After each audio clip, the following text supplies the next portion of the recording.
ఇలా దేవునికి మహిమ కలుగును కాకండి. యేసుక్రీస్తు నామములో మీ అందరికీ వందనాలు. అందరూ బాగున్నారా? మరి ప్రతిదినము దేవుని వాక్యాన్ని ధ్యానం చేస్తూ ఆ వాక్యాన్ని మీ జీవితంలో అప్లై చేసుకుంటున్నారా? అలా మీరు మీ లైఫ్కి అప్లై చేసుకున్నట్లయితే మీరు చాలా ధన్యులండి. మరి ఈ దినపు దేవుని వాక్యాన్ని ధ్యానం చేద్దామా? మరి పరిశుద్ధ గ్రంథంలో తీయండి. పరిశుద్ధ గ్రంథము యోబు గ్రంథము 22వ అధ్యాయము 27వ వచనములు. నీవు ఆయనకు ప్రార్థన చేయగా ఆయన నీ మనవి ఆలకించిన. దేవునికి స్తోత్రం. మరి దేవుని సన్నిధిలో మనం ప్రార్థన చేసే వారంగా ఉండాలి. ఆయన మన మనవి ఆలకించేవాడే ఉన్నట్లుగా దేవుని కృప కనపడదాం. కాబట్టి ఏ ఒక్కరు కూడా మన ప్రార్థన దేవుడు ఆలకించట్లుగా అనుకోవద్దు.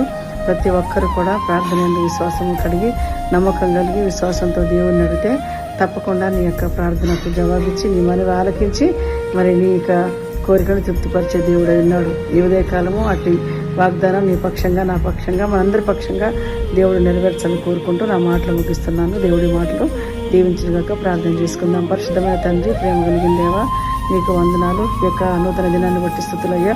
ఈ దినమంతా మీ సన్నిధి మాకు తోడుగా ఉంచుతున్నందుకు వందనాలు.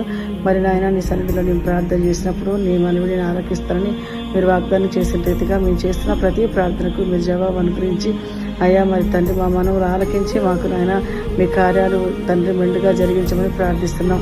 ఈ యొక్క నాయన ధన్యపడిన అనేక మంది బిడ్డలు నశించిపోతున్నారు. నాయన నశించిపోయే వారిని రక్షించండి, రోగుల్ని స్వస్థపరచండి, బలహీనలు బలపరచండి, చేతి పనులు చేసుకునే వాళ్ళని ఈ రోజు పనులు ప్రయత్నాలు ప్రయాణాలు చేసే బిడ్డలందరూ కూడా మీరు తోడుగా ఉండండి.